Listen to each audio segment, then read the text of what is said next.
Welcome back to the morning show here on Arise News. Leila, maybe you help us welcome Ojy.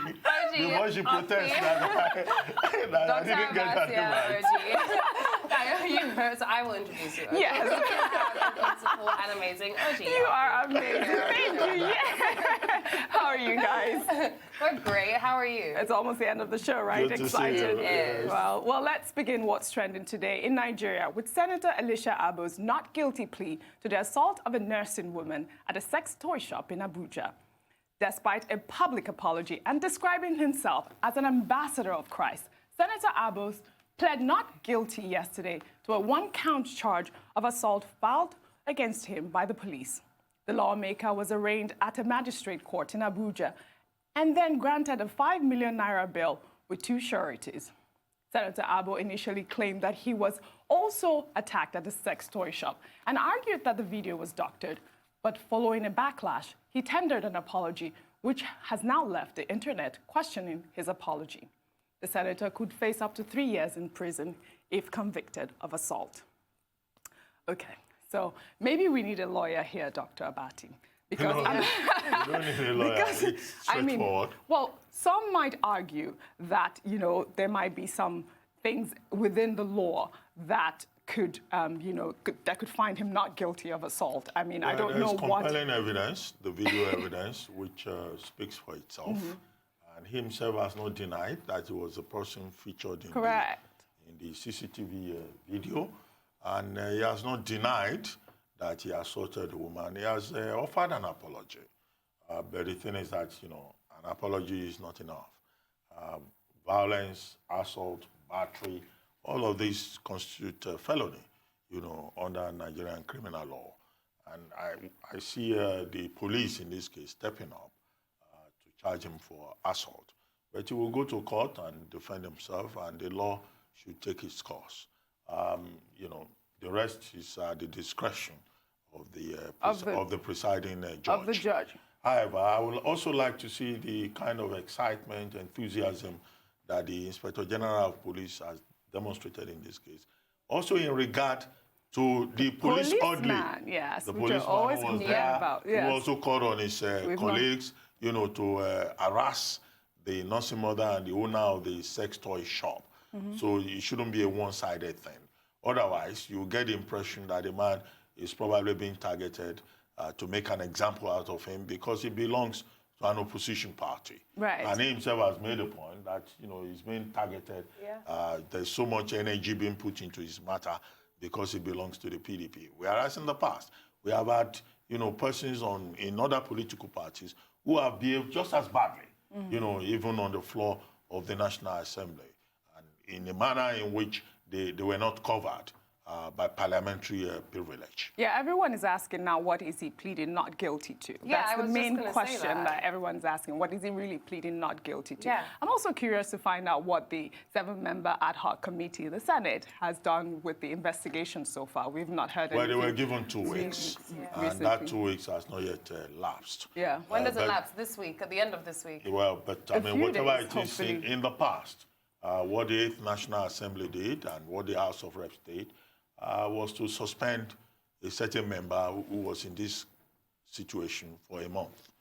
And then the person returned. We have had in the past a senator slapping a senator, a member of the House of Reps slapping a colleague, a female slapping a male.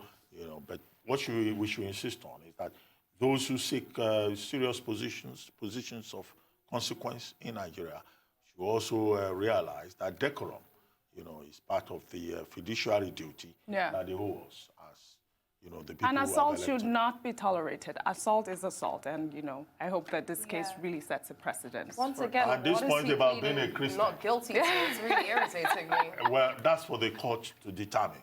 Well, he could also be charged for lying because, if he's pleading not guilty and the evidence is showing that he's if you go to court, you can say you are not guilty. Yeah. It's for the court to do its job. To do its job. On the basis of the evidence that is provided before the court and on the basis of the diligence of the prosecution and the standard and burden of proof. Well, let's see how this case goes. All right, let's head over to New York now, where a couple is suing a fertility clinic after a woman gave birth to 2 different couples' babies because of an IVF mix-up. In a shocking revelation, the woman, who is Asian, gave birth to 2 non-Asian babies. And more shocking was that the 2 babies were not related and belonged to different couples that were clients at the fertility clinic. According to the lawsuit, fertility treatment resulted to 2 female embryos for the Asian couple. But soon, sonogram began to show that they were pregnant with twin boys. That was the first sign that something was wrong. The Asian couple were then forced to give up their babies to the true parents of the babies. The couple reportedly spent over $100,000 on fees and travel expenses associated to the clinic. I mean, this is such a shocking story. Progress in science and technology. It's a real problem at this point, because if the couples were not Asian, right, they could, go ahead and just, have their babies. But when they gave birth to the babies, they found out that these babies were not even Asian. And more shocking were that the 2 babies were not even related. They weren't even related. So there were 2 different babies that were implanted in this woman. It's a huge problem now for people that are seeking IVF. I mean, there are 2 quick issues there. The first one is medical ethics. Right. What they teach in Faculty of Law about medical ethics is that, doctors have a certain duty of care. They follow protocols. When they breach it, you as a client, you can go to court. And then there are contract issues. This is IVF. A certain kind of contract must have been entered into. So the couple who are protesting, yes, they can go to court and sue.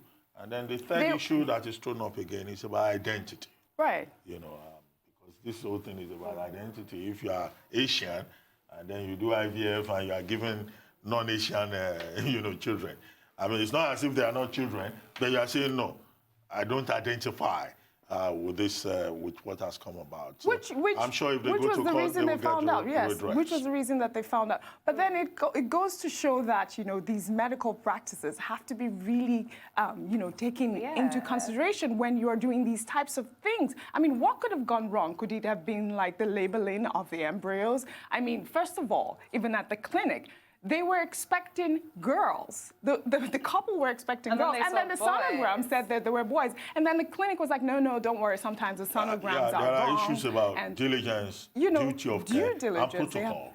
In medical practice, there's a protocol.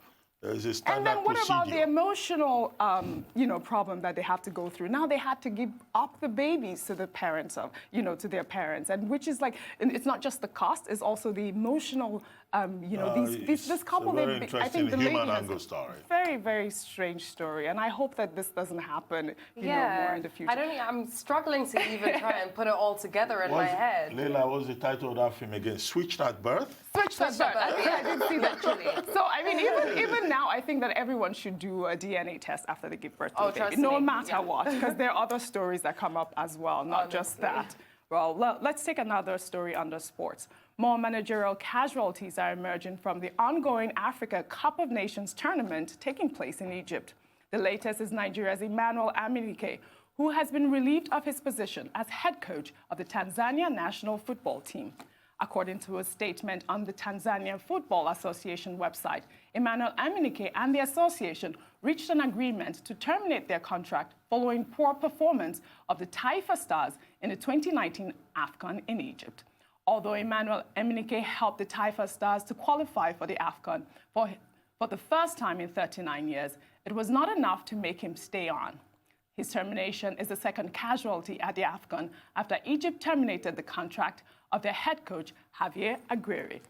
I mean, so unfortunate that as a coach that you're as good as your last as your last game. As your last game, yes, because it's very natural Isn't that it they the same in every profession? In this case, Emmanuel Amuneke has been Magufulized. Magufuli is the president of Tanzania. Right. And he's been, so much of a bully after the initial promise. But I think what we will remember, perhaps, is not the failure of the Tanzanian team. Exactly. But, the fact that he was able to lead them to the AFCON. Tanzanian team, yes. and what he's been able and it was to unfortunate that they were underneath a very strong group as well. I mean, it was not. It was a no-brainer that they may not have qualified because their team some was of the very teams strong. that have 9 points, like Egypt and some other countries, they are not going to the quarterfinals. No, they're not, which is quite embarrassing. Nigeria with our small points, right. belonging to, not the group of death. We're going to get to the quarterfinals. Right. Well, let's take one final story under entertainment with an exciting news. 3 Nigerians have made the Academy of Motion Picture Arts and Sciences newly released diverse list of 842 members. The Academy, which is known around the world for its annual Academy Awards, popularly known as the Oscars, made visibly improved racial and gender consideration in the 2019 list that tops the 2018 list. 50% of the new members are women and 29% are people of color. The 3 Nigerians include the iconic Tunde Kalani for directing, the talented Adewale Akinnoye Agbaje for acting, and the fast-rising Chinoye Chukwu for writing. Good story. Now join... Good story. Congratulations to them. Right. Thank you very much, Ojy Okpe. Yeah, and we'll see you again tomorrow.